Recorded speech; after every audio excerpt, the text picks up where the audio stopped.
So today we have to begin with the topic that was left yesterday, dust and smoke, the last component of air.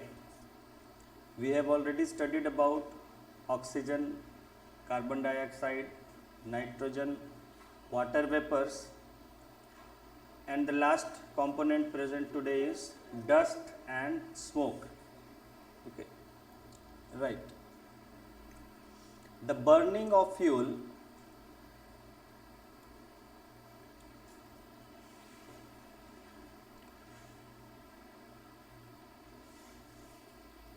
the burning of fuel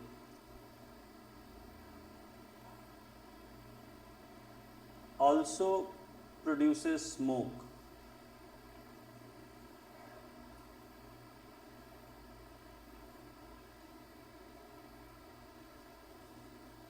Full stop. Smoke contains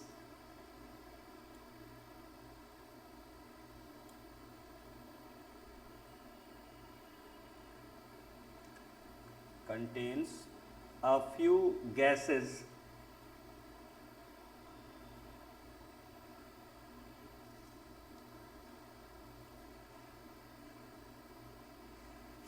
and fine dust particles.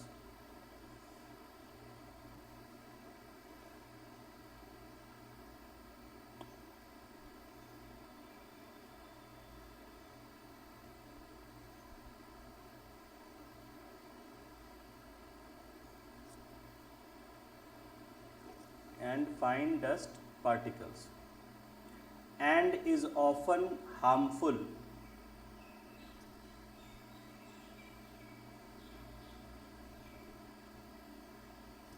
full stop. That is why नहीं, new line है इसलिए नहीं लिखेंगे. That is why new line में नहीं लिखेंगे, continuation line में रहेगा तो लिख सकते. That is why we see long chimneys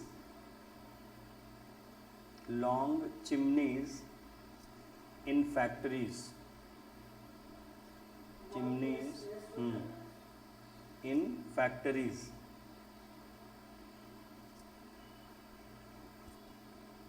Full stop. This takes the harmful smoke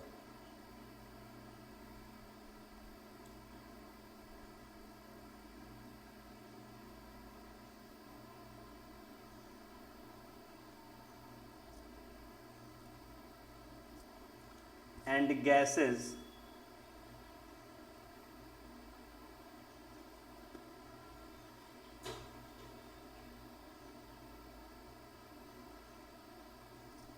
away from our noses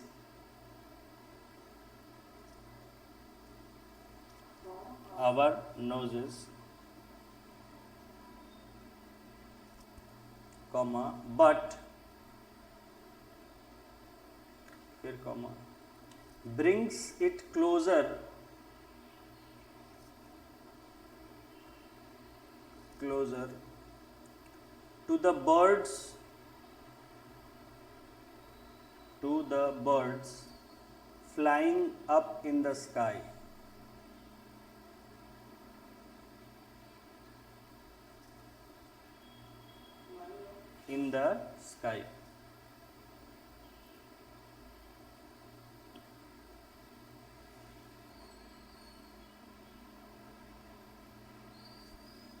Full stop.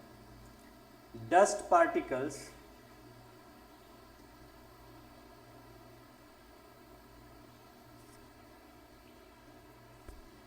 are always present in air.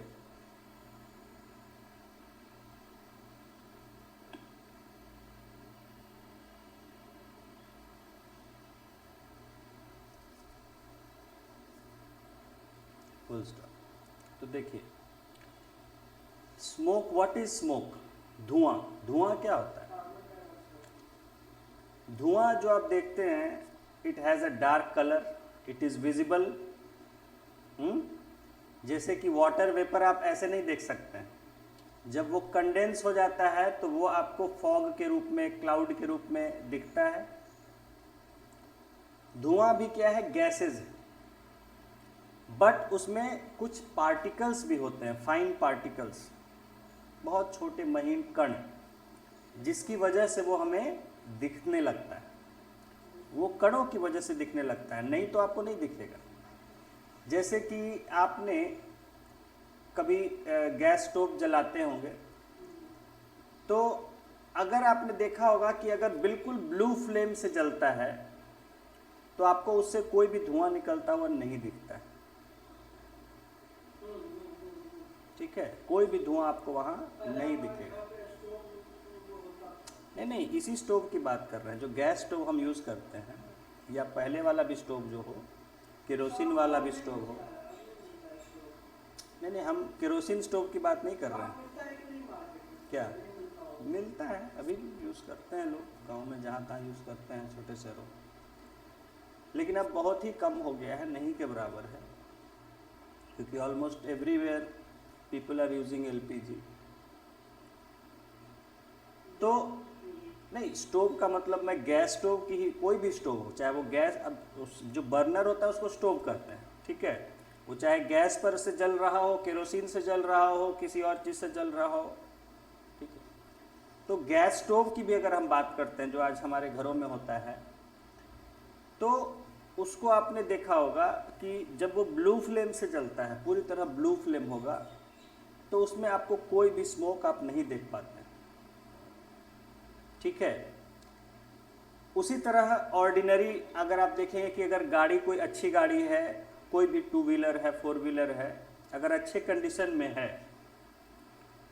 Maintained है बढ़िया से, या नई है, तो आपको उससे बिल्कुल भी धुआं निकलता हुआ नहीं दिखेगा। उसके एग्जॉस्ट से आप धुआं आपको नहीं दिखेगा निकलते हुए, ठीक है। और वही अगर गाड़ी पुरानी हो जाए या मेंटेन नहीं की जाए, तो उससे आपको फिर धुआं निकलता हुआ दिखने लगता है। और गैस में भी अगर उसी तरह से अगर कुछ मिलावट हो, या गैस गंदी हो जाती है, पाइप में कहीं गंदगी है, जमा है, साफ नहीं ठीक से है, तो उसका फ्लेम का जो कलर है वो चेंज हो जाता है, ब्लू से रेडिश टाइप का फ्लेम आने लगता है, लाल जैसा, ऑरेंज जैसा फ्लेम आने लगेगा। हाँ, ब्लू फ्लेम का मतलब है कि परफेक्ट कंबस्चन हो रहा है, 100% बर्निंग हो रहा है। और बाकी कोई कलर का फ्लेम आ रहा है, इसका मतलब है कि ठीक से जल नहीं रहा है, या तो उसमें कचरा है, गंदगी है, जो भी कारण है, या गैस में मिलावट है, गैस में भी मिलावट कर देते हैं। तो जिस भी कारण से, या गैस खत्म होने वाली है, तो उस समय भी वो रेडिश फ्लेम से जलने लगता है। तो उस समय आपको थोड़ा सा स्मोक जैसा दिख सकता है, ठीक है। गाड़ियों में उसी तरह पुरानी गाड़ी हो जाती है, मेंटेन्ड नहीं होती है, तो आप देखेंगे कि उससे धुआं निकल रहा है। नहीं तो अगर अच्छी मेंटेन्ड गाड़ी होगी, नई गाड़ी से, तो आपको बिल्कुल ही नहीं दिखेगा धुआं निकलता हो, ठीक है। कारण क्या है कि उसमें सिर्फ गैसेज निकल रही है, और गैसेज आपको दिखाई देगा नहीं। हवा को आप देख पा रहे हैं, आपके चारों तरफ अभी कार्बन डाइऑक्साइड भरा हुआ है, आपको दिख रहा है? नहीं दिख रहा है। तो उसी तरह आप गैस को नहीं देख सकते, you can not see, but smoke is visible because of fine particles. महीन कण होते हैं उसमें, जो कार्बन पार्टिकल्स जलते नहीं हैं ठीक से, तो वो हवा में वैसे ही गैस के साथ निकल जाते हैं।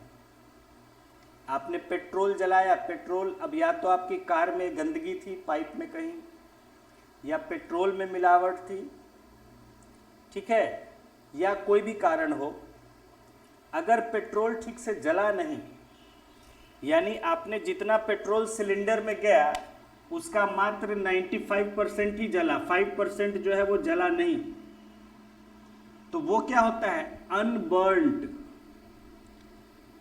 पार्टिकल्स की तरह बाहर, जो बाकी जला तो गैसेस के साथ मिक्स होके ये बाहर निकल जाता है।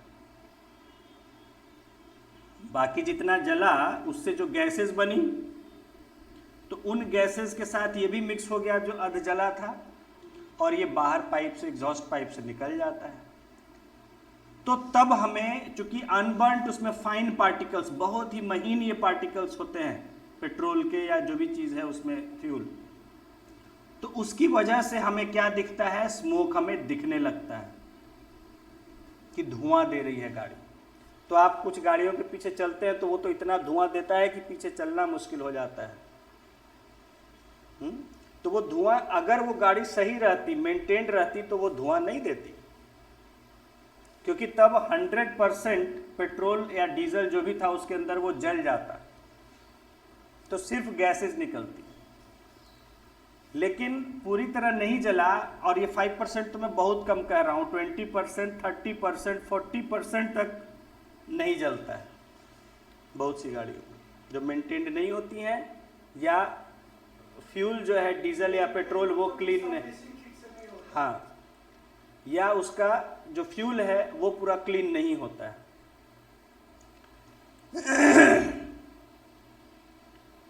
तो इस वजह से जो है, तो उस केस में क्या होता है कि स्मोक जो है निकलेगा, जैसे जैसे अनबर्न्ड का परसेंटेज बढ़ेगा, स्मोक जो है डार्क होता जाएगा और गाढ़ा और काला, उसका कालापन बढ़ता जाएगा। जैसे अगर 5% जला तो आपको स्मोक बिल्कुल हल्के कलर का दिखेगा, लाइट ग्रे कलर का,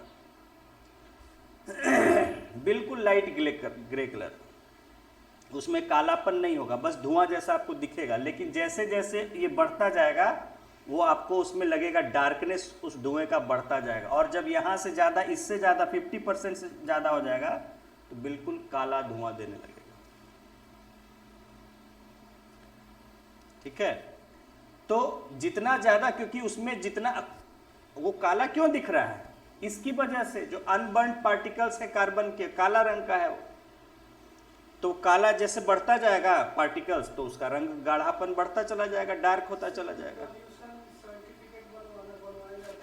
हाँ, वो यही चेक करते हैं आपका कि कितना आपका परसेंटेज कंबस्टन हो रहा है, ठीक से जल रहा है पूरा कि नहीं देगा। फिर आपको कहा जाएगा कि भाई जाइए अपना गाड़ी मेंटेन, सर्विसिंग कराइए, ठीक कराइए, इतना। हाँ, वो तो गलत हो जाएगा ना वो बनाना उसका। या आपका गाड़ी का जो पुलिस कहीं देखेगी, चेक कर, कहेगी कि भाई उसका सर्टिफिकेट बना हुआ, उसका लाइसेंस कैंसिल हो जाएगा। हाँ, कि भाई वो तो देख जाएगा सर्टिफिकेट किसने दिया, उसने दिया, भाई इनका तो पोल्यूशन हो रहा है, सर्टिफिकेट कैसे दे दिया है। कहाँ? हाँ, तो वो पाइप उसको चेकिंग करता है धुआं को। धुआं चेक क्या करना है, दिख ही रहा है कि धुआं निकल रहा है, वो तो दिख, वो सब रखता है चेक करना। हाँ, रखता है, बिल्कुल सब चीज रहता है, सब चीज रहता है, वो रखे रहते हैं, देखते हैं कि ऐसे ही दिख जा रहा है। जहाँ आप क्लेम करने लगेगा तो फिर आपको निकाल के उसका टेस्ट करके रिपोर्ट भी दे देगा कि हाँ भाई इतना इनका है, नहीं तो वहाँ वो कहेगा ले जाइए, चेकिंग सेंटर होता है उनका, वहाँ आपको ले जाएगा आपकी गाड़ी को। पोल्यूशन चेकिंग सेंटर होते हैं हर शहर में सरकार के, वहाँ ले जाएगा, चेक आपको करा देगा सामने कि आपका इतना आ रहा है, कैसे सर्टिफिकेट बना दिया। So anyway, so you understood what is smoke. इसी तरह जब हम कोई भी फ्यूल जलाते हैं, कोई भी चीज़ जलाते हैं, कागज़ जलाते हैं, लकड़ी जलाते हैं, कोयला जलाते हैं, कचरा जलाते हैं, तो वहाँ जो धुआं निकलता है वो क्यों निकलता है, इसी की वजह से, अनबर्न्ड पार्टिकल्स। जो भी कुछ हम जला रहे हैं, अगर वो पूरी तरह से जलता नहीं है, समझ गए, पूरी तरह से वो जलता नहीं है। आप कहेंगे सर वो जल तो जाता है, जलता है, लेकिन वो पूरी तरह से उसका केमिकल रिएक्शन नहीं होता है। आपको देखने में लगता है कि काला हो गया जल के, लेकिन वो जला नहीं, वो सिर्फ उसका रंग काला हो गया। तो उसमें क्या होता है कि कई कारण से हो सकता है, मे बी वो चीज़ जो है कॉम्प्लेक्स, उसका मॉलिक्यूलर स्ट्रक्चर है, ठीक है, तो उसकी वजह से उसमें जो है गैसेस के साथ साथ अनबर्न्ड पार्टिकल्स होते हैं जो कि वेपोराइज भी हो जाते हैं, वेपर फॉर्म में कन्वर्ट भी हो जाते हैं। उनकी वजह से हमें धुआं जैसा निकलता हुआ दिखता है। नहीं तो वो भी कैसे जलेगा, अगर वो पूरी तरह से जलेगा तो तो जैसे आपको गैस स्टोव ब्लू कलर के फ्लेम के साथ जलती हुई दिखती है, वैसे वो भी आपको बिना धुएं के जलता हुआ दिखेगा। ठीक है, तो जो कलर हमारा फ्लेम का ब्लू से चेंज होता है वो अनबर्न पार्टिकल्स के कारण ब्लू से येलो हो जाता है कलर फ्लेम का। ठीक है, या उसको जितनी मात्रा में ऑक्सीजन चाहिए था जलने के लिए, उतना ऑक्सीजन उतनी तेजी से नहीं उसको अगर मिल पाता है तो भी वो, तो जब ऑक्सीजन कम होगा तो पूरा जलेगा नहीं, और नहीं जलेगा तो स्मोक क्रिएट करेगा। तो स्मोक में क्या है, गैसेस तो है और साथ में अनबर्न पार्टिकल्स। ओके, और ये गैसेस कई गैस, कोई भी गैस, CO2 तो है ही, साथ में और बहुत सी गैस हो सकती है, SO2 हो सकता है, NO2 हो सकता है, बहुत सी गैस, कोई भी गैस, डिपेंड करेगा क्या आप जला रहे हैं, what are you burning. Simple चीजें जलाते हैं आप तो सिर्फ उसमें कार्बन डाइऑक्साइड निकलता है, तो उस फ्लेम का कलर भी लाइट ग्रे टाइप का होता है, या बिना धुआं का भी निकल सकता है, जल सकता है। ज़्यादा कॉम्प्लेक्स चीज़ों को आप जलाते हैं तो उसमें उसका कलर जो है धुएं का भी चेंज हो जाएगा। प्लास्टिक जलाते हैं तो देखते हैं एकदम गाढ़ा काला रंग का धुआं निकलता है, प्लास्टिक कभी जलता हुआ देखे होंगे। प्लास्टिक है, टायर है, बहुत स्मेल भी करता है क्योंकि उसकी जो गैसेस हैं, कई सारी जो बहुत स्मेल करने वाली गैसेस होती हैं उसमें साथ साथ, और साथ साथ उसमें रबर पार्टिकल्स, अनबर्न पार्टिकल्स बहुत होते हैं, जिसकी वजह से उसका धुआं बिल्कुल काला जैसा। ठीक है, तो ये है स्मोक। स्मोक क्या है, gases plus unburn particles, fine particles. और ये पार्टिकल्स जब स्मोक है उसको हम अगर सांस लेते हैं तो क्या होगा, ये सब हमारे अंदर चला जाता है। जब आप सांस लेंगे तो ये धुआं क्या है, आपके फेफड़े में जाएगा, तो फेफड़े में आपके गैसेस भी जाएगा और अनबर्न पार्टिकल्स भी जाएगा। और ये अनबर्न पार्टिकल्स आपको और गैसेस भी दोनों नुकसान कर सकते हैं, फेफड़ा में आपके जाके चिपक सकता है, और यही बीमारियां, अस्थमा और कई बीमारियां पैदा करता है, ब्रोंकाइटिस, जिसे टीबी कहते हैं, और भी कई, ये भी एक कारण होता है, और भी कई कारण होते हैं। फेफड़ों का जो है, टीबी अलग अलग अंग में होता है, जरूरी नहीं एक ही जगह हो। ठीक है, जैसे कैंसर है कि कहीं भी हो सकता है, तो टीबी भी बहुत जगह हो सकता है। अब वो सोर्स उसका कैसे कारण से हुआ तो उस तरह से वहां पर होता है। टीबी बैक्टीरिया से होता है। ठीक है, ट्यूबरक्यूलोसिस नाम ही है, टीबी एक्चुअली बैक्टीरिया का ही नाम है। टीबी जो है वो एक्चुअली बैक्टीरिया का नाम है, ट्यूबरक्यूलोसिस बैसिलस कहते हैं, इसी बैक्टीरिया से होता है। ठीक है, खैर चलिए अभी उसको बारे में बाद में आएंगे। तो ये जो है आपके फेफड़े में चला जाएगा, तो वो जो गैसेज हैं वो भी आपके फेफड़े को नुकसान पहुंचा सकती है। और डस्ट, ये जो फाइन अब जैसे मैंने कहा आपको कि हमारे नाक दिया हमें ईश्वर ने, वो एक फिल्टर की तरह काम करता है, जैसे फाइन पार्टिकल्स को रोकने के लिए ही दिया है। गंदगी है, धूल है, उसको रोकने के लिए ही नाक में बाल होते हैं। वो आपने कहा सर उसको भी लोग कटवा लेते हैं, तो कटवा लेते हैं तो अपना फिर अपना कतरा लेते हैं। हाँ, कुछ लोग का बहुत ज़्यादा बढ़ जाता है तो वो अलग बात है, उसके इसमें हो सकता है कुछ दिक्कत होती हो तो, लेकिन वो एक नेचुरल फिल्टर है, बहुत ज़रूरी फिल्टर है जो भगवान ने हमें दिया है, और उसको भी आप कटवा ले रहे हैं तो फिर अपने रिस्क पर है धुआं ये सब से। तो ये जो है आपके फेफड़े, यही उसको बाल रोकने का काम करते हैं, जो भी अनबर्न पार्टिकल्स हैं उसको रोक देता है। हाँ, यही तो आपको कह रहे हैं। हाँ, तो धुआं नहीं, देखिए अगर उसमें पार्टिकल्स होगा तो उसको रोकेगा, डेफिनेटली रोकेगा। ज़्यादा धुआं हो कम धुआं हो, रोकेगा उसको। लेकिन गैसेस जो होंगी वो तो चली जाएंगी, जो गैस होगा वो तो चला जाएगा, तो वो गैस तो जाके आपके अंदर फेफड़े में नुकसान करेगा। भले पार्टिकल्स को नाक रोक देगा, बाल जो, लेकिन गैस को तो नहीं रोक पाएगा, गैस तो चला जाएगा, और गैस जाएगा फेफड़ों में जाएगा तो थोड़ा नुकसान करेगा। जैसे बार बार आप बहुत ज़्यादा धुएं में रहते हैं अगर रेगुलर, तो आप भी जो स्मोकर से ज़्यादा तो आप ही बीमार हो जाएंगे। हाँ, इसीलिए हमें टीचर्स ने पढ़ाया, हमें भी बड़ा उस समय आश्चर्य लगा कि बताए, बोले कि passive smokers are at more risk than the active smokers. जो खुद स्मोक करते हैं उनसे ज़्यादा रिस्क होता है पैसिव स्मोकर का।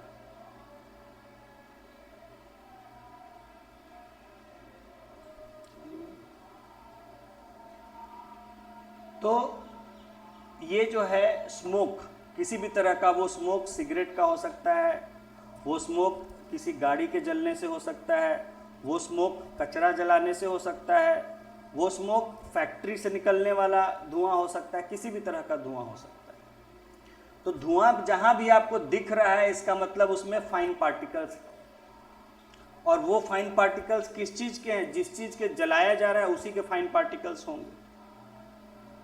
ठीक है, तो इसीलिए फैक्ट्रीज में गवर्नमेंट ने रूल्स कर दिया कि आपको बहुत ऊंचा रखना होता है, जो भी अगर नुकसानदेह धुआं होता है तो रिफाइनरीज का या और तरह की फैक्ट्रीज का जो है आप देखते हैं कि बहुत ऊंचा चिमनी होता है, ताकि धुआं ऊपर चला जाए आसमान में, नीचे न रहे। क्योंकि ये धुआं जो होता है, दूसरी बात कि ये धुआं जो होता है ये गाढ़ा होता है, डेंस होता है, हैवी होता है नॉर्मल एयर की बजाय, तो ये निचले लेयर में ही बैठ जाता है, जल्दी ऊपर नहीं जाता है, फैलता नहीं है जल्दी। समझ गए? धुआं जो है smoke, it is denser than air, it is heavier than air, it doesn't diffuse rapidly like any other gas. और कोई गैस जो है, नॉर्मली जो गैसेस हमारे आसपास होती है वो तेजी से फैल जाती है, हमें पता भी नहीं चलता है।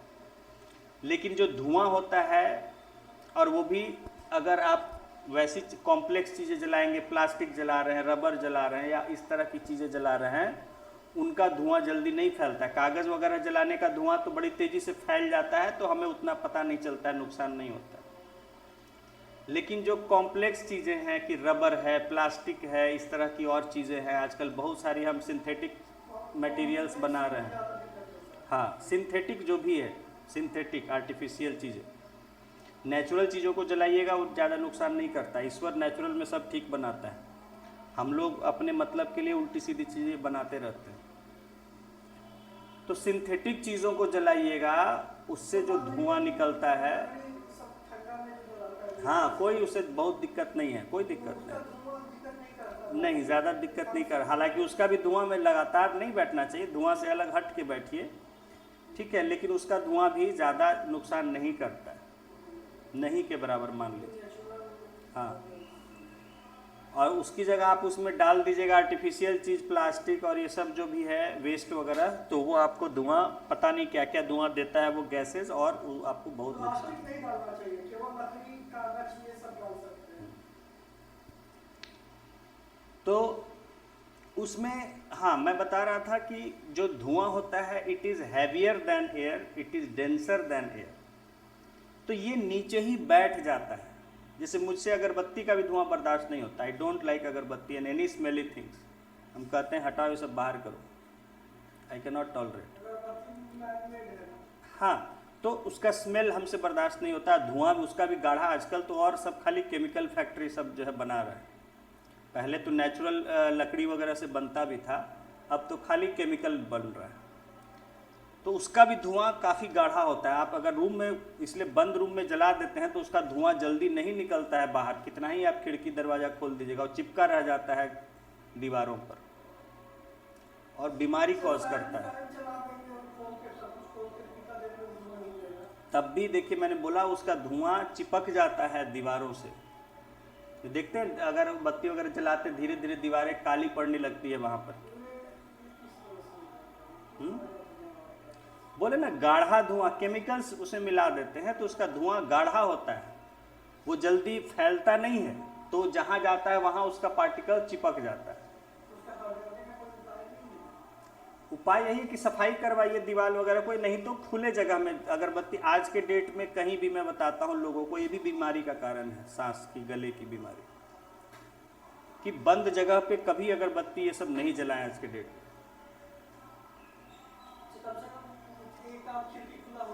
बिल्कुल, और खुली जगह के ही पास जलाइए। खुले में जलाते थे लोग पहले, मंदिर है खुला है, वहाँ भगवान की पूजा कर रहे हैं, जला रहे हैं, चल जाता था। लेकिन घरों में ये सब जलाने का, आप उसको लगाइए तो खुली खिड़की के बाहर लगा दीजिए कि ठीक है धुआं हल्का आने तो बाहर जा रहा है।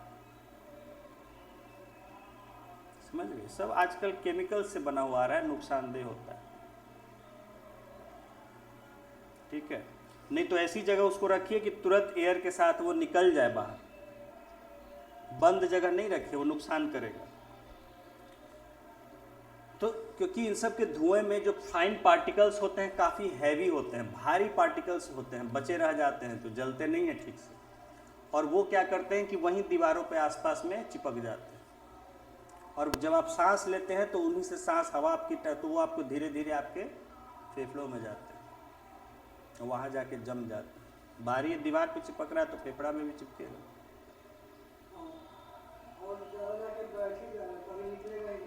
हाँ, तो इसीलिए खैर, तो ये जो स्मोक होता है, तरह तरह का स्मोक, देखिए कितनी चीज़ें हम जलाते हैं, उन सब का धुआं जो है, तो उसमें जो फाइन पार्टिकल्स है, गैसेस तो हैं ही, गैसेस भी जाएगा तो आपका जहाँ जाएगा फेफड़ों को नुकसान पहुँचाएगा, स्किन पर लगेगा स्किन को नुकसान पहुँचाएगा। तो जैसे मैंने बताया कि गवर्नमेंट ने रेगुलेशंस किया है, स्ट्रिक्ट रेगुलेशंस है कि जो फैक्ट्रीज़ हैं उनके चिमनीज को बहुत ऊंचा करना है, ताकि जो धुआं है वो ऊपर चला जाए। हाँ, उससे भी धुआं निकलता है, बहुत जलाते हैं, क्योंकि वहाँ वो जलाते हैं कचरा, कुछ भी जला देते हैं। हाँ, तो खैर ऊंचा इसलिए उसका चिमनी बनाया जाता है कि ऊपर निकल जाए, तो वो धीरे धीरे ऊपर ही, लेकिन वो तैरता रहता है, बहुत ऊपर नहीं जाता है क्योंकि भारी होता है। समझ गए? भारी होता है, तो भारी होने की वजह से वो ज़्यादा ऊंचा नहीं जाता है, लेकिन ठीक है, कम से कम हमारे नज़दीक नहीं होता है। तो उसका दूसरा पक्ष है कि हमसे तो दूर चला गया, लेकिन किसको नुकसान करता है? चिड़ियों के इलाके में फैल गया तो बेचारी चिड़ियाँ सब शिकार हो जाती हैं। धुआं पैदा किया है तो किसी को तो उसको सहना पड़ेगा, तो वहाँ चिड़ियाँ सब शिकार बनती हैं। ठीक है, तो चिड़ियाँ बीमारियों से ग्रस्त हो जा रही हैं धीरे धीरे।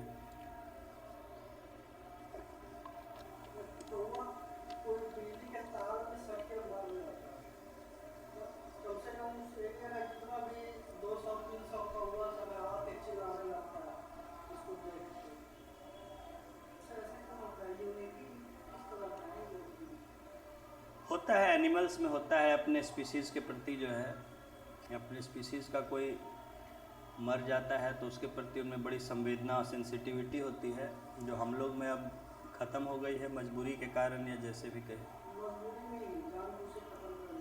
तो जो भी कह सकते हैं। So anyway, we are talking about smoke, its harmful effects. तो धुआं सब जितना भी आज के डेट में देखिए, फेफड़े की जितनी समस्या है, फेफड़े की जितनी समस्या है ज़्यादातर धुएं के कारण। धुआं से, और क्या है उसमें जा क्या रहा है? लंग्स में हवा जा रही है, हवा के साथ जो भी जा रहा है वो जा रहा है। तो शहर में इतनी गाड़ियां हैं, चलती रहती हैं। हाँ, होता है, और उसमें जैसे गुड़ है, गुड़ खाने से लंग्स साफ रहता है, इसलिए गुड़ खाने कहा जाता है। गुड़ एक नेचुरल प्योरीफायर है लंग्स का। तो जो लोग ज़्यादा धूल मिट्टी में काम करते हैं उनको कहा जाता है कि ज़्यादा गुड़ खाइए। हाँ, कम से कम 2 चम्मच खाइए। हाँ, आप तो ज़्यादा भी खा सकते हैं। चल जाएगा, चलने को कोई दिक्कत नहीं है। अरे 1 चम्मच का मतलब इतना गुड़ है, खाइए, बिल्कुल जैसे खाना है। मिला के खाइए अलग से खाना है।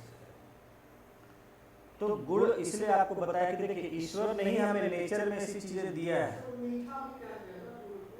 हाँ हाँ, मीठा भी कहते हैं। तो वो जो है एक हमारा ब्लड का या हार्ट का, लंग्स का प्यूरिफायर, लंग्स का खास करके प्यूरिफाई करता है, लंग्स को ताकत भी देता है।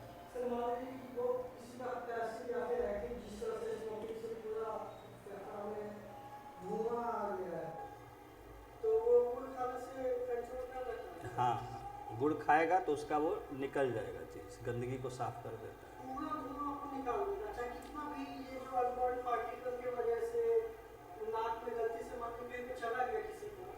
निकल जाता है, निकल जाता है, साफ कर देता है। अब वो जिस समय देखिए खाएगा, अब यही ना है कि देखिए सब चीज़ नेचुरल है। गंदगी आप बहुत ज़्यादा जम जाने दीजिएगा तो फिर उसको छुड़ाने में मेहनत लगेगा, निकलेगा नहीं जल्दी। हाँ, और जब वो जमा हो रहा है उसी समय साफ करेगा तो आसानी से निकल जाएगा। ठीक है, तो रेगुलर यूज़ में खाते रहेगा तो अपने आप हाँ नहीं प्रॉब्लम होना चाहिए। हाँ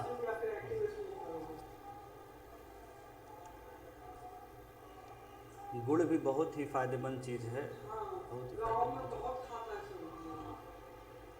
एनर्जी देता है, हार्ट को मजबूत रखता है, लंग्स को स्ट्रॉन्ग करता है, लंग्स प्योरीफाई करता है। So I was telling you that most of the diseases of the lungs, फेफड़ों की बीमारियां जो हैं वो स्मोक के कारण ही आपको होती है। और इसलिए हो रही है कि जो शहरों में जो धुआं निकल रहा है उसमें बहुत सारी चीज़ें, बहुत सारे गैसेस निकल रहे हैं। ठीक है, गाड़ियां लोग मेंटेन करते नहीं हैं, पेट्रोल ठीक से जलता नहीं है तो उससे तरह तरह का धुआं निकलता है।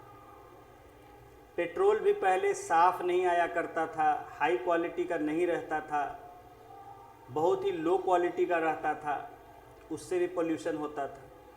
अब धीरे धीरे गवर्नमेंट ने रेगुलेशंस किया है तो साफ़ और ज़्यादा साफ़ पेट्रोल बिक रहा है तो उससे कम पोल्यूशन हो रहा है। पेट्रोल हो, डीजल हो, डीजल तो और ज़्यादा होता है कॉम्प्लिकेटेड पेट्रोल से, डीजल से ज़्यादा, इसलिए अब डीजल गाड़ियाँ भी बैन कर दी हैं सरकार ने। बहुत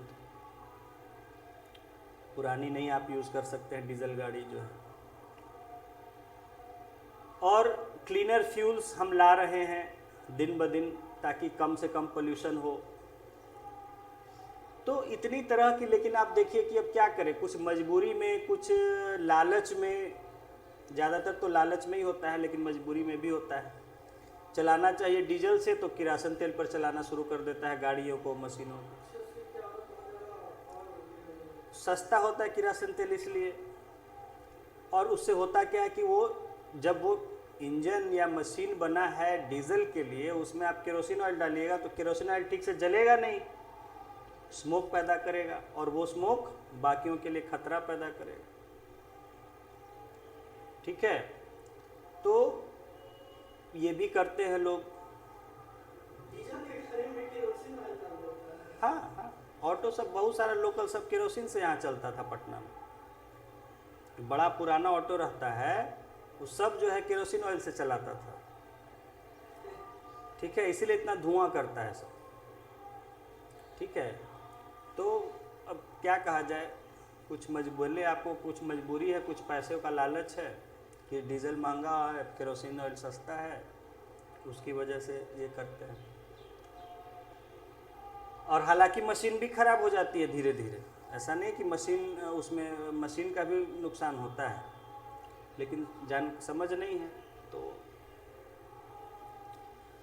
और तो इसी तरह से आप देख रहे हैं कि शहरों में बहुत सारे लोग कुछ भी जला देते हैं, जानते नहीं हैं जला देंगे, कचरा होगा जला देंगे।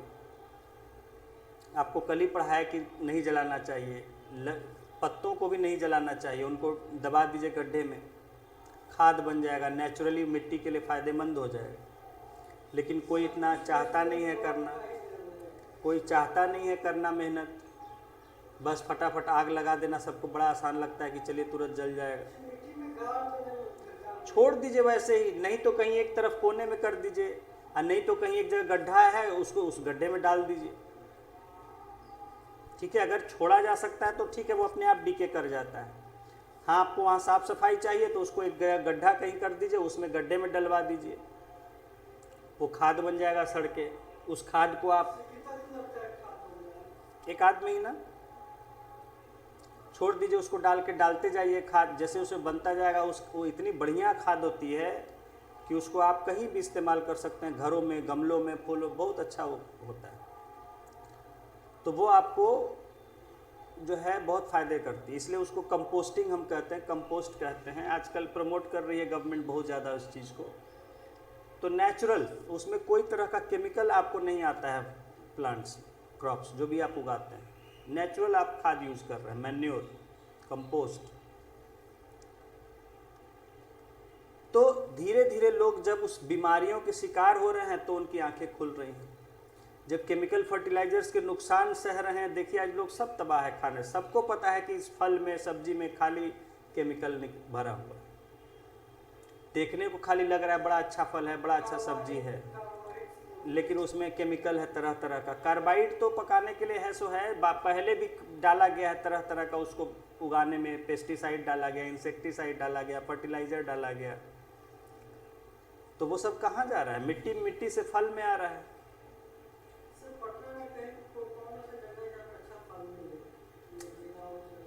देखिए, अच्छा फल इस सब का अब कोई गारंटी नहीं है, ठीक है। और बड़े शहरों में कुछ ऐसे मॉल होते हैं जहां ऑर्गेनिक ये सब बिकता है, लेकिन पटना में ऐसा कहीं नहीं,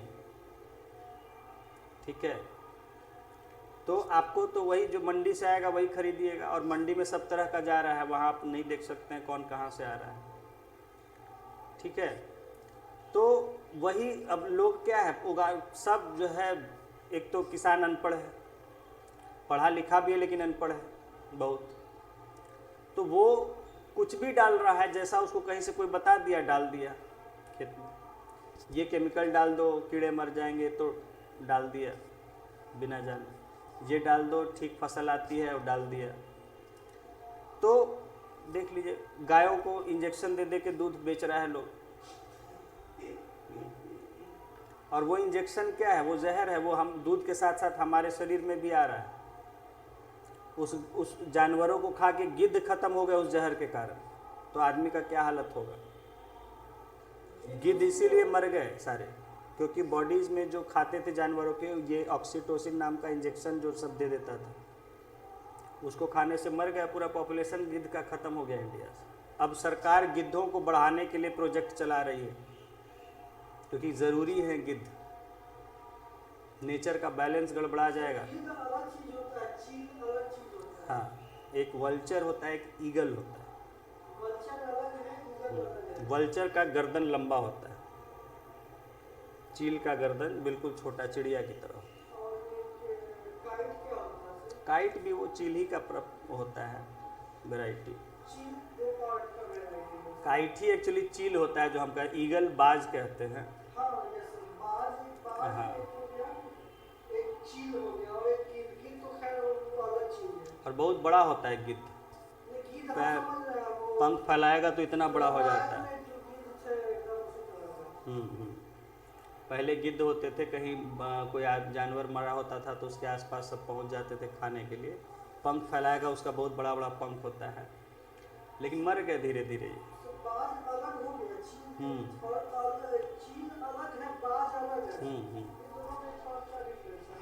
डिफरेंस थोड़ा होता है, उनके कलर में होता है, उनकी चोंच में होता है, उसका बॉडी शेप में होता है। चील का बॉडी थोड़ा ज़्यादा लंबा जैसा होता है, बाज का बॉडी थोड़ा सा गोल जैसा होता है, अलग वैरायटी है। चोंच अलग होती है, इनका बॉडी का स्ट्रक्चर अलग होता है। इंडिया में रेयर है, अब नहीं मिलते हैं, इंडिया में है ही नहीं, ख़त्म हो गया। तो इंडिया के बाहर मिलेगा?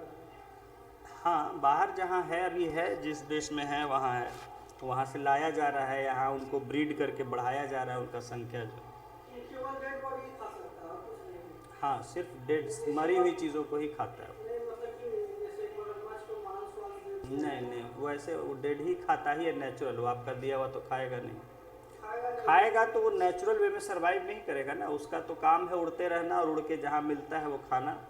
ये कैसे बढ़ाएगा सरकार, कैसे बढ़ा? वही कर रहा है, ला के उनको ब्रीड कर रहा है, यहाँ होंगे पैदा होंगे तब ना ग्रो करेंगे, तो ला के बाहर से उनको पैदा करके फिर मांस वगैरह कब खत्म हुआ हैं। स्टिमुलस कब बोला? ये अभी हो गए लगभग, इसको आप मान लीजिए कि 20 साल हो गया, 15 से 20 साल, 15 साल पहले आते आते आप ये समझिए कि खास करके पारसी कम्युनिटी जो है, पारसी लोगों का जो एक धार्मिक ये है कि वो कोई मर जाता है तो उसको गिद्ध को खिलाने के लिए छोड़ देते हैं, उनका ये तरीका है। और गिद्ध खत्म हो गए, वल्चर्स खत्म हो गए, फिनिश हो गए, तो मजबूरी में इन्होंने क्या किया कि जब डेड हो जाता था आदमी तो उसको फ्लाइट से ले जाते थे दूसरे देश, वहाँ जहाँ गिद्ध है और वहाँ उसको छोड़ के आते थे। ठीक है, तो चूंकि पारसी कम्युनिटी जो है काफ़ी रिच कम्युनिटी है, संख्या इनकी काफ़ी कम है लेकिन बहुत पैसे वाले हैं, तो इन्होंने फिर सरकार से रिक्वेस्ट किया कि हमारा समस्या है, बहुत दिक्कत, कुछ करिए। तो फिर सरकार ने इनका और बाकी इकोलॉजिस्ट का बात सुनते हुए प्रोजेक्ट शुरू किया है, जिसमें कि पैसा ये लोग भी देते हैं और सरकार भी देती है पैसा। तो उन्होंने फिर ब्रीडिंग शुरू किया है वल्चर्स का। ठीक है, तो ताकि देश में वल्चर्स की संख्या को फिर से बढ़ाया जा सके। चल रहा है, पिछले 15 सालों से इस पर काम चल रहा है। तो ये हाल हो गया है वल्चर्स का। ठीक है, चलिए हम लोग डाइवर्ट हो गए टॉपिक से यहाँ। So what I was talking that in cities there is many type of pollution। इतनी जहाँ जिसको मन होता है कहीं, और दूसरी जगह है मर जाता है, कोई जानवर मर जा रहा है, तो पहले क्या ये गिद्ध उसको खा जाते थे, तो खा जाते थे तो उसका नेचुरल एक ट्रांसफॉर्मेशन हो जाता था। पढ़ेंगे आगे हम लोग इसको कि जो मरा जानवर उसको खा गया तो उसको वो जो है कन्वर्ट कर देते थे उसको नेचुरल एलिमेंट, पचा गया उसको, तो फिर वो धीरे धीरे वेस्ट बन के मिट्टी में चला गया या खा गया उसको। अगर वो नहीं खाया कोई, वो जानवर वैसे पड़ा रहा, तो वो जब सड़ता है उससे बहुत सारी गैसेस निकलती हैं, और वो गैसेस जो हैं फिर वो पोल्यूशन। देखिए आप, इतनी बदबू कभी कभी हाईवेज वगैरह पे आती है, कोई जानवर पड़ा हुआ है, एक्सीडेंट हो गया है, सड़ रहा है, और बदबू इतनी आती है। बदबू क्यों आती है? क्योंकि वो गैसेस उससे निकल रहा है, उसके बॉडी डिकेइंग से बहुत सारा गैस निकलता है, क्योंकि बॉडी हमारा बहुत कॉम्प्लेक्स, और एक दो नहीं 20-25 तरह की गैसें निकलती। हम लोग का भी शरीर सड़ेगा तो निकलेगा। कोई भी ऑर्गेनिज्म जब सड़ेगा तो उसके बॉडी से गैस निकलेगा।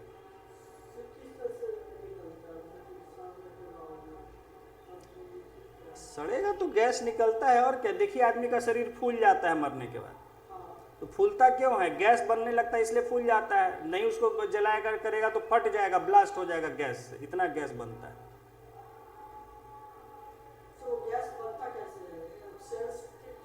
अरे सड़ने लगता है सब, ये सब जो है, जो भी कुछ है अंदर, सड़ने की वजह से गैस निकलने लगता है। समझ गए? इसलिए कहा जाता है कि जला दीजिए, कर दीजिए, मिट्टी में दफना दीजिए। खुले में रहेगा तो सड़ेगा, गैस निकलेगा। अगर मिट्टी में दफना देते हैं तो कीड़े उसमें जो होते हैं, कीड़े खाना शुरू कर देते हैं, तो वो भी उसको खा जाते हैं, तो उससे सड़ता नहीं है, गैस नहीं ज़्यादा निकलता।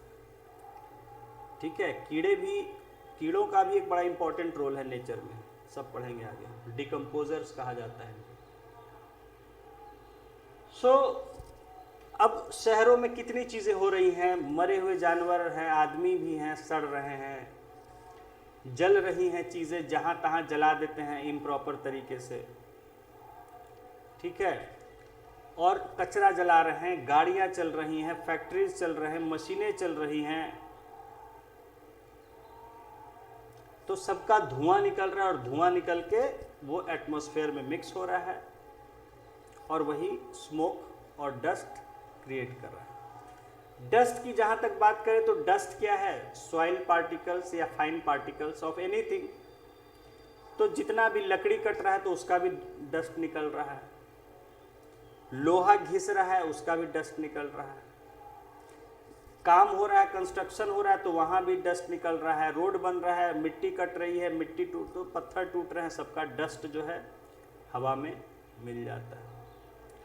तो डस्ट जो है ये ऑलवेज प्रेजेंट इन लाइट। आपको मैंने बताया था कि कभी आप कहीं दीवार में कोई कहीं ऊपर कहीं सुराग होता है, छेद होता है, गैप होता है, वहाँ से लाइट आती है तो देखिए उसका आपको रास्ता दिखता है बिल्कुल आते हैं। हाँ, स्लिट, स्मॉल होल। तो उससे जब आपको या पेड़ों से ही पत्तों से छन के आती हुई जब आपको दिखती है, धूप दिखती है कि लगता है धूप का बिल्कुल किरण आपको जैसी दिखती है आती है, वो क्यों दिखता है? That is because of dust particles present in air. अगर डस्ट आप उसमें देखते भी होंगे आपको धूल के महीन कण तैरते हुए जैसे दिखते रहता है। हाँ, उसमें नजर आता था।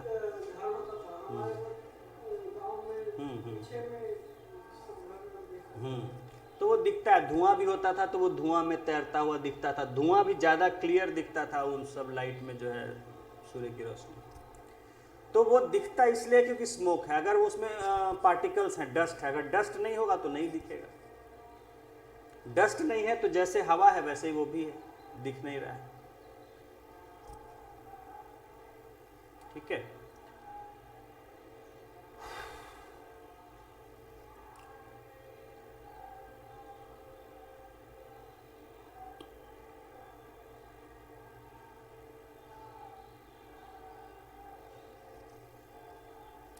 और इसीलिए देखिए एक और बात यहाँ है दिया हुआ कि इसीलिए मुंह से सांस लेने मना किया जाता है। नाक से ही सांस लेना है, मुंह से नहीं, क्योंकि नाक में हमारे फिल्टर लगा हुआ है, बाल जो होते हैं फिल्टर का काम करते हैं। तो अगर आप नाक से सांस लेते हैं तो जो भी कुछ हवा में महीन चीज़ें हैं जो आपको ऐसे दिखता नहीं है ठीक से, और वो उसको रोक देता है। लेकिन आप जब मुंह से सांस लेते हैं तो वहाँ कोई है बाल, कोई फिल्टर है, पूरा चला जाएगा फेफड़े। तो इसीलिए जो अगर कभी होता है कि मुंह से सांस लेने मना किया जाता है कि मुंह से नहीं, मुंह बंद रखिए, मुंह खाने के लिए, सांस लेने के लिए। एथलीट्स को भी मना किया जाता है, लोग बहुत तेज दौड़ते हैं, हाँफने लगते हैं तो मुंह से सांस लेने लगते हैं, उनको मना किया जाता है कि मुंह बंद रखिए, नाक ही से सांस लीजिए। ठीक है, नाक से आप जितना सांस लेंगे तो उससे फेफड़ों में एक एनर्जी आती है और स्टेमिना भी बनता है। मुंह से जो सांस लेगा एथलीट, स्टेमिना बढ़ाने के लिए क्या करना चाहिए? वर्कआउट कीजिए, एक्सरसाइज कीजिए, और कोई तरीका नहीं। खान-पान जैसा जिसको स्टेमिना बढ़ाना है उसी हिसाब से उसका एक्सरसाइज होगा। स्टेमिना मतलब कि हम दौड़ने से एक आदमी मतलब कि दोस्त ऐसे दौड़ेगा तो तुरंत खाने लगते हैं, तो उसके लिए क्या करना है? उसके लिए प्रॉपर फूड लीजिए और एक्सरसाइज कीजिए, रनिंग कीजिए, एक्सरसाइज कीजिए, स्टेमिना बढ़ जाएगा धीरे धीरे स्टेमिना। तो आप दौड़ के गए तो फिर खाना स्टार्ट। ठीक है, आइए नेक्स्ट टॉपिक लिखेंगे 15.3।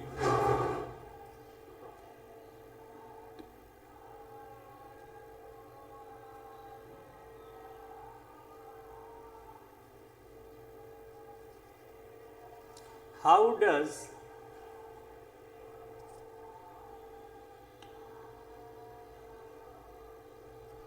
oxygen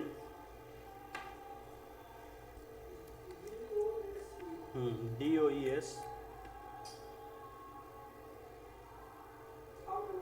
how does oxygen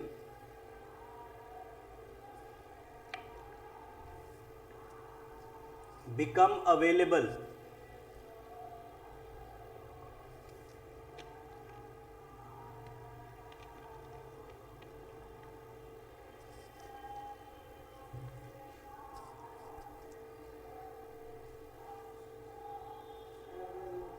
to animals and plants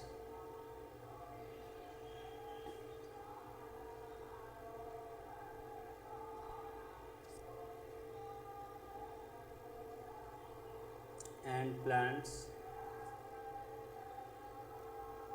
living in water and soil.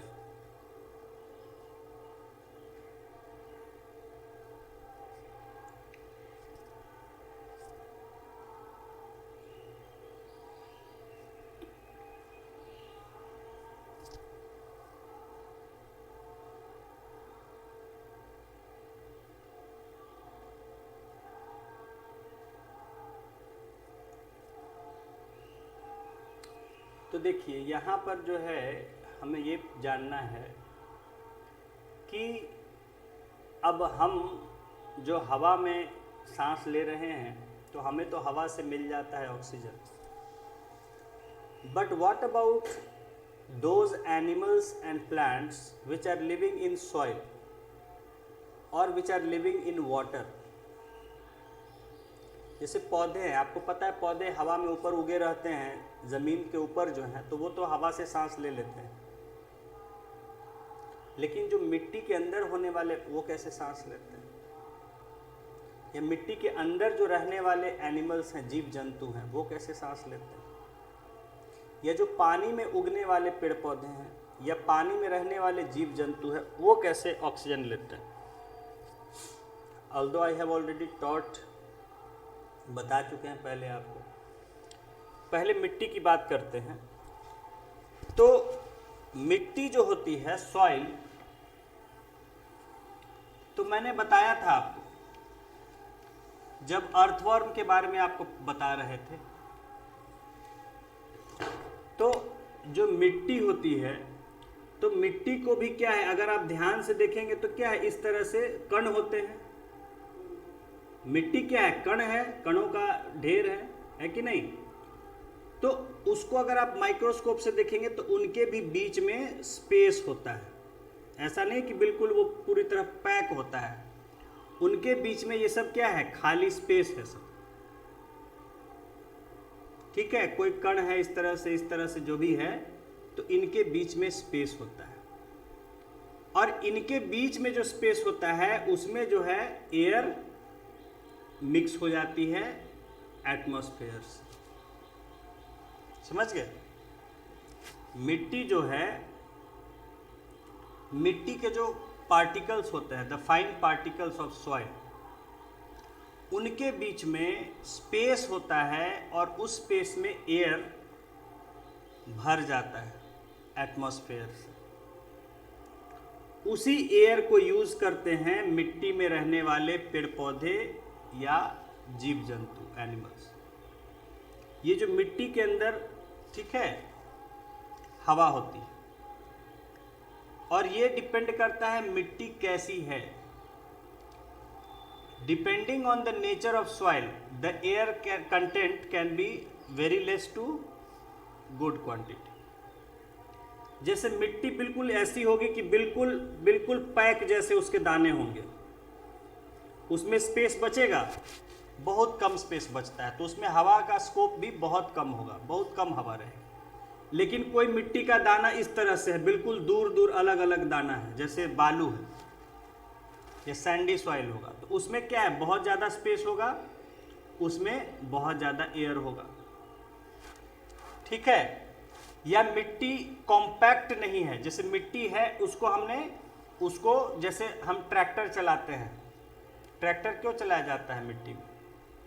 इसीलिए चलाया जाता है कि जो मिट्टी को वो काट के ऊपर उठा देता है, निकाल के वो करते जाता है, कोड़ना जिसे कहते हैं, तो उससे क्या होता है कि मिट्टी ऊपर नीचे टूट जाती है, तो उसके बीच में काफ़ी गैप इस तरह से बन जाता है, जिसमें कि जब उसको ट्रैक्टर चलता है, उठाता है मिट्टी को, तो उसमें हवा भरती चली जाती है। तो मिट्टी में हवा, जो ऊपर टॉप सॉइल एक लेयर होता है, जहाँ तक वो कोड़ता है ट्रैक्टर, मान लीजिए 2 फीट 3 फीट 4 फीट ज़्यादा से ज़्यादा, तो उसमें जैसे जैसे वो कोड़ता जाता है तो उसमें हवा भरती जाती है, तो हवा मिट्टी में अंदर बैठ जाती है पार्टिकल्स के बीच में। उससे जब हम फसलों को लगाते हैं तो उनकी जड़ों को जो है एयर वहाँ से भी मिल जाता है। हाँ, इसीलिए खेत की जुताई किया जाता है। हाँ, एयरेटेड करने के लिए। बाद में डालते हैं, पहले करते हैं उसके बाद फिर डालते जाते हैं ताकि वो उसके गहराई में चला जाए मिट्टी के। प्लाउइंग, तो क्या आप कह रहे हैं? उसको भी प्लाउइंग ही कहते हैं, ट्रैक्टर से भी होता है तो।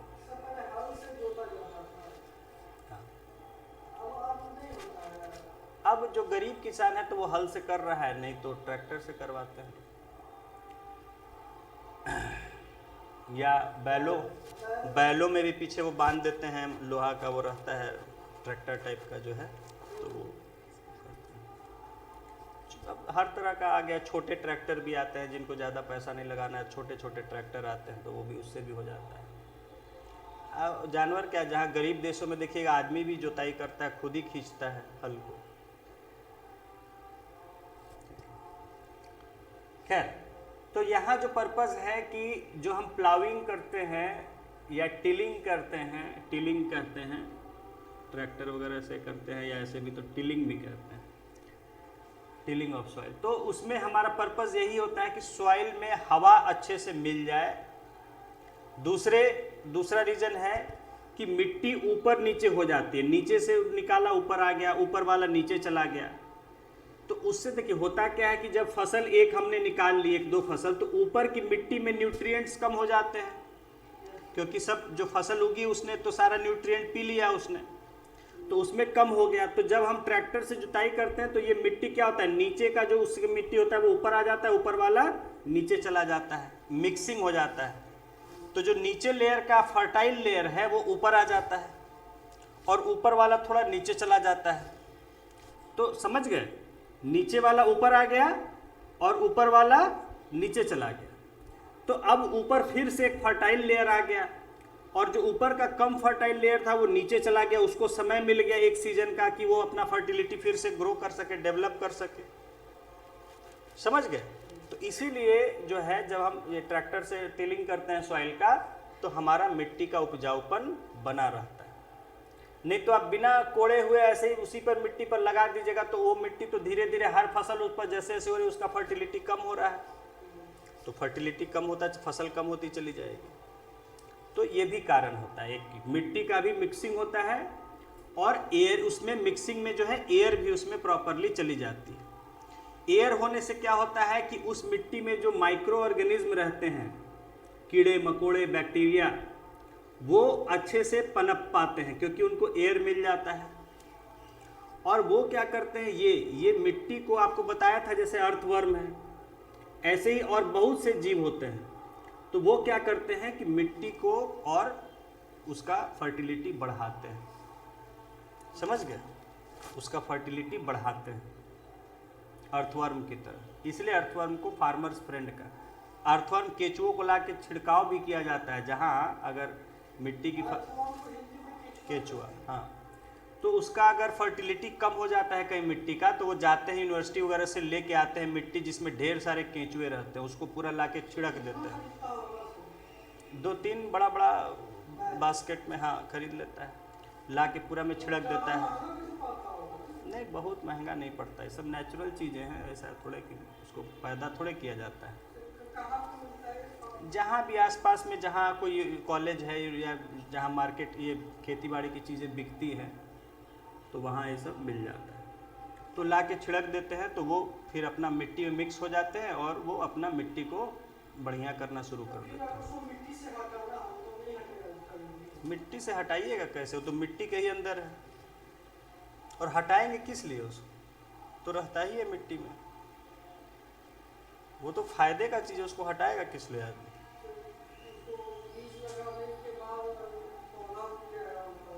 हाँ हाँ, वो मिट्टी के अंदर ही रहता है, उसको हटाएगा कि उसको, और आप ला के बाहर से डाल रहे हैं तो उसको हटाएगा किस लिए आदमी, वैसे ही रहता है, वो मिट्टी में ही रहता है। So they get air from the oxygen present inside the gaps. हाँ हाँ, अर्थवर्म यही करता है, बताए थे ना कि मिट्टी को खाता जाता है और पीछे अपना वेस्ट मिट्टी छोड़ता जाता है दानेदार इस तरह से। आप कहीं कहीं देखते होंगे दानेदार मिट्टी, दानेदार जैसा ढेर सा जमा रहता है, वो इन्हीं का जो डाइजेस्ट किया हुआ वेस्ट होता है। तो जब वो खाता है तो उसको डाइजेस्ट करता है, तो उसको वो कन्वर्ट कर देता है, जो कि बेनिफिट होता है, वो बेनिफिशियल होता है मिट्टी के लिए, जो उसका ये वेस्ट होता है सॉइल में से अपने काम का खा देता है। तो उससे क्या होता है, मिट्टी भूरभूरी होती चली जाती है। भूरा नहीं, भूरभूरा, दानेदार। हाँ, तो दाना दाना जितना होगा इसके बीच में क्या होगा, एयर गैप्स ज़्यादा होगा, समझ रहे हैं। तो उसमें हवा भी मिला देता है और साथ ही साथ इसेंशियल कुछ न्यूट्रिएंट्स भी डाल देता है। तो इसीलिए कहते हैं केचुओं को कि किसान के मित्र होते हैं, they are farmers friends. Natural एक ऐसा चीज़ है कि मतलब आपकी खेत को बढ़िया करने, नेचुरली लगा हुआ है वो आपका खेत बढ़िया करने। जुताई की तो ज़रूरत है, वो तो किसान अपना समझता है कि हम जुताई करें कि नहीं करें, लेकिन वहाँ अगर नेचुरली मिट्टी में ये है तो उसके लिए बहुत फ़ायदा करता रहता है, फ्री में, फ्री ऑफ कॉस्ट, कोई पैसा आप उसको दे रहे हैं। तो they are called farmers friends, ठीक है। तो ये तो मैंने बताया कि इन द सॉइल में कैसे सरवाइव करते हैं प्लांट्स और एनिमल्स। तो जो सॉइल पार्टिकल्स के बीच में गैप होता है, उन गैप में हवा ऊपर से जो भर जाती है।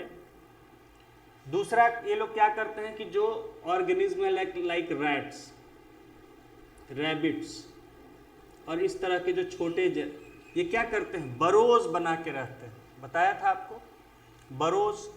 तो वो बरोज जब मिट्टी के अंदर इस तरह से ये बरोज बना देते हैं और कहीं जाके अंत में ऐसे अपना कहीं घर बनाए रहते हैं, तो उससे भी जो हवा है वो मिट्टी में आती जाती है, मिक्स होती जाती है, समझ गए। बरोज जो बनाते हैं तो उससे भी हवा अंदर घुसती है मिट्टी में और अंदर तक मिक्स होती रहती है। तो ये भी एक तरह से आपको मिट्टी में हवा मिलाने का काम करते हैं, छेद करते जाते हैं, अपना सुरंग बनाते रहते हैं। स्नेक हैं, रैट्स हैं, रैबिट्स हैं। Okay, so this is how the air is mixed in the soil. और ये जो एयर है, अब इसको जो प्लांट्स हैं उनकी जड़ें या तो यहाँ से भी हवा लेती हैं और नहीं तो जानवर जो है वो इनसे हवा लेके इसमें सरवाइव करते हैं। दूसरी बात है कि इसमें ऑक्सीजन होता है तो वो केमिकल रिएक्शन भी हो पाता है अंदर, समझ गए। अगर ऑक्सीजन नहीं होगा तो केमिकल रिएक्शन नहीं होगा, तो वो कन्वर्ट नहीं हो पाएगा इसेंशियल न्यूट्रिएंट्स में, ठीक है। तो इसलिए भी ऑक्सीजन का रहना ज़रूरी होता है। उसी तरह सॉइल का आपने देख लिया, अब हम वाटर का देखते हैं। वाटर में मैंने आपको बताया था, ठीक है,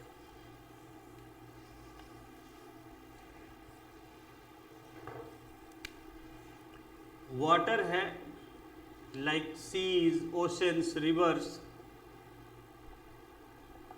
ठीक है। वाटर है, क्या है, रिवर्स हो सकता है, लेक्स हो सकता है, पॉन्ड्स हो सकता है, ठीक है, सी हो सकता है या ओशंस हो सकते हैं।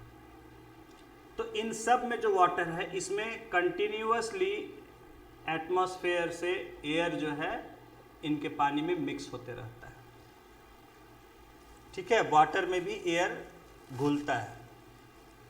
तो खुला नदी है तो उसमें हवा नेचुरल है, ऊपर है तो हवा उसमें मिक्स होता रहता है। ओशंस है, उसमें हवा मिक्स होता रहता है।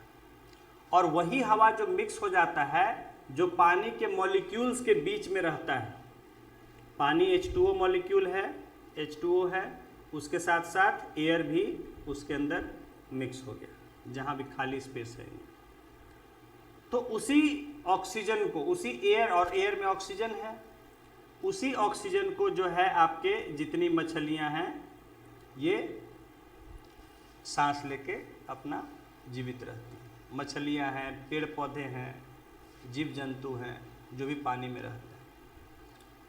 तो एटमॉस्फेयर से लगातार एयर जो है वो मिक्स होता रहता है वाटर में, और उसी एयर के यूज़ करके, ठीक है, मछलियाँ, fishes and other animals, plants, they survive in the water. Okay, लिख लीजिए।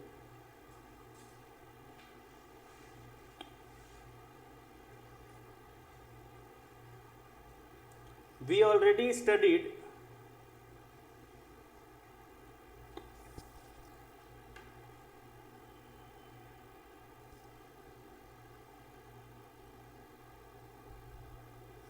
that the animals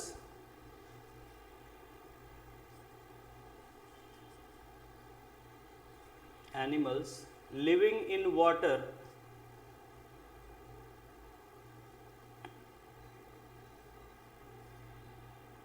use the dissolved oxygen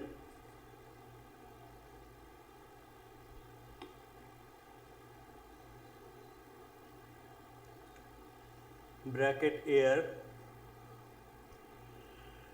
in water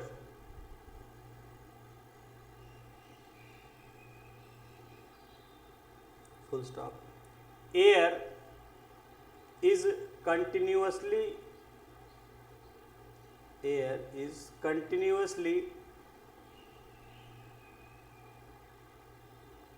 getting dissolved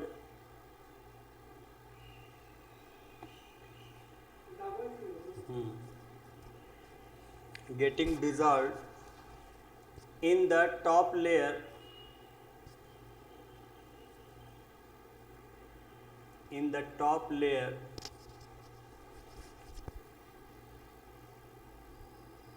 of water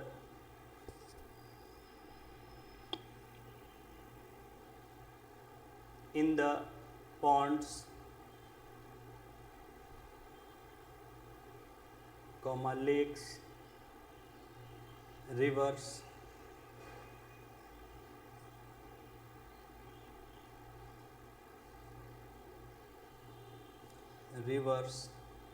seas and oceans।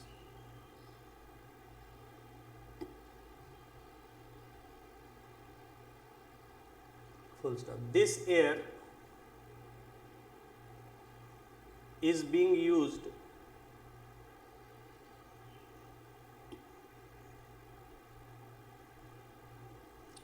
by the plants and animals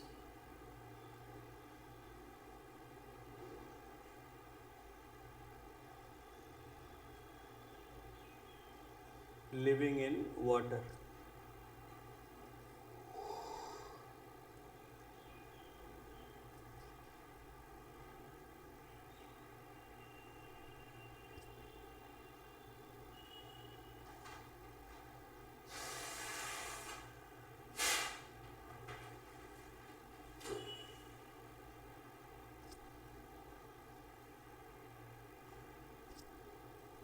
full stop. ठीक है, next line से लिखेंगे नीचे। The organisms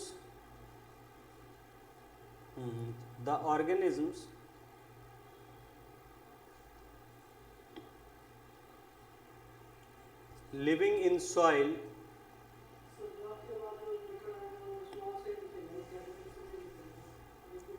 और the organisms living in soil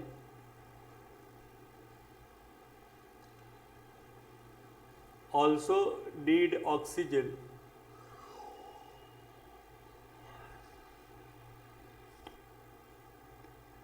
to respire।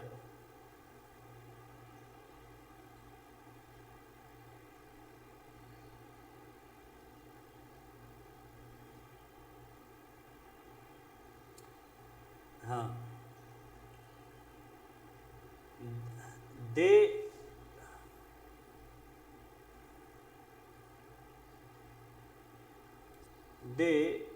breathe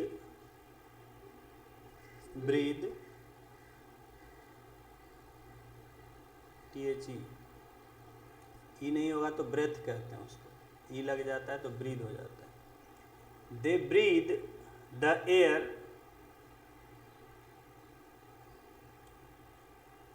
present inside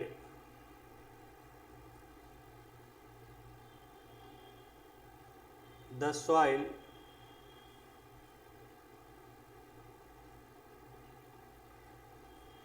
between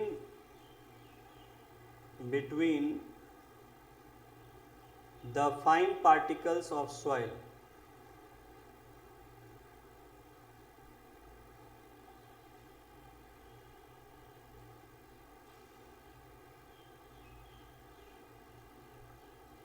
Full stop. Air gets mixed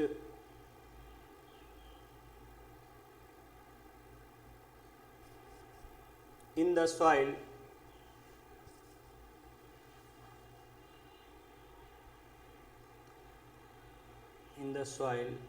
from atmosphere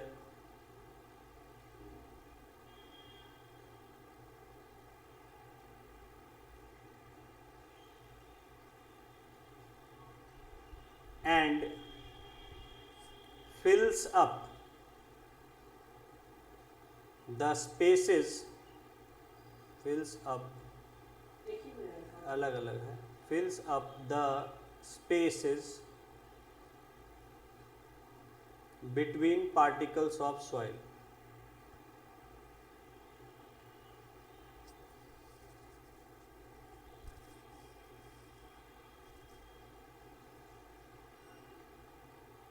Full stop. Small animals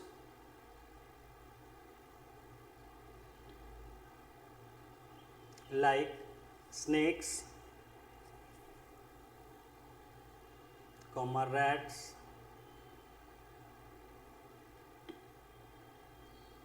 rabbits, etc.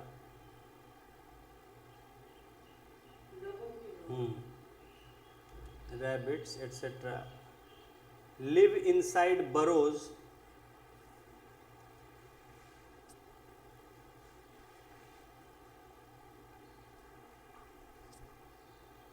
BURROWS burrows in the soil.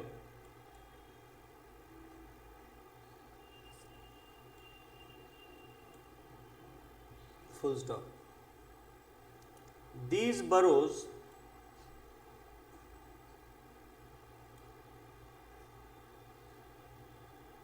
make space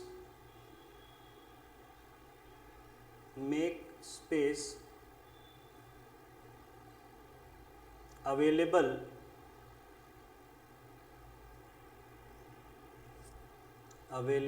for air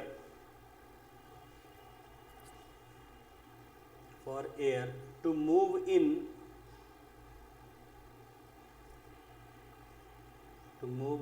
and out of the soil. In and out। Of the soil.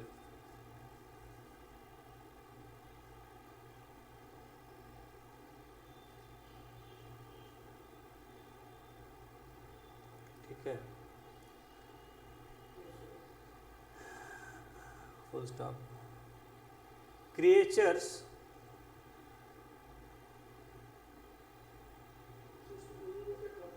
जीव creatures like earthworms अगर वो आम पैर वैर में आ गया तो वो अंदर घुस जाएगा। नहीं कैसे घुस जाए तो कौन घुस जाता है? जोंक होता है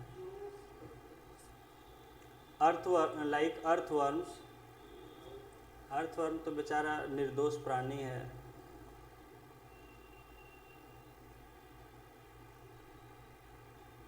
केचुआ करते हैं उसको। हम्म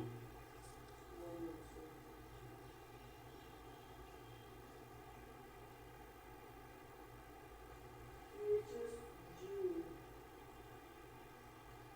Yes, sir। like earthworms also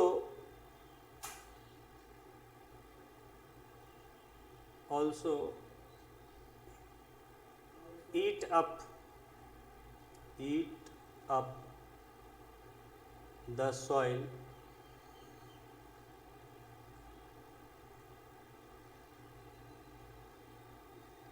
making it हाँ porous POROUS porous and aerated AERATED हो जाएगा एरेटेड फुल स्टॉप। यानी एरेटेड मतलब हवा उसमें मिक्स हो जाती है, पोरस मतलब छिद्र वाले हो जाता है, भुरभुरा हो जाता है। ओके हवा भर जाना फुल स्टॉप। हाँ एयरेटेड मतलब हवा भर जाना that is why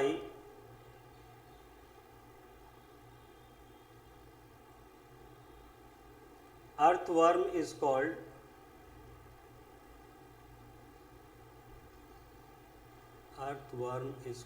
a farmer's friend.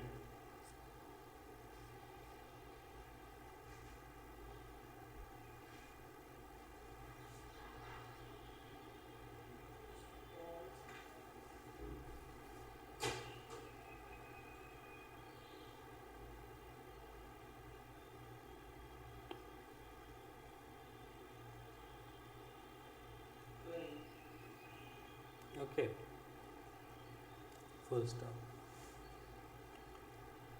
इसको अंडरलाइन कर लीजिए, फार्मर्स फ्रेंड को कोट में डाल दीजिए, अंडरलाइन कर लीजिए। हाँ नहीं याद हो गया, पूछा जाएगा क्यों कहते हैं तो वो पूरा कारण सही से याद होना चाहिए।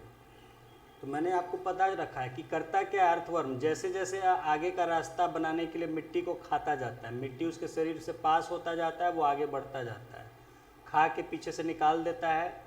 तो इस तरह से जब वो निकालता है तो मिट्टी गोल गोल गोल दानों के रूप में निकालता है, तो मिट्टी जो है वो प्रॉपर स्ट्रक्चर्ड गोल भुरभुरी होती चली जाती है, समझ गए।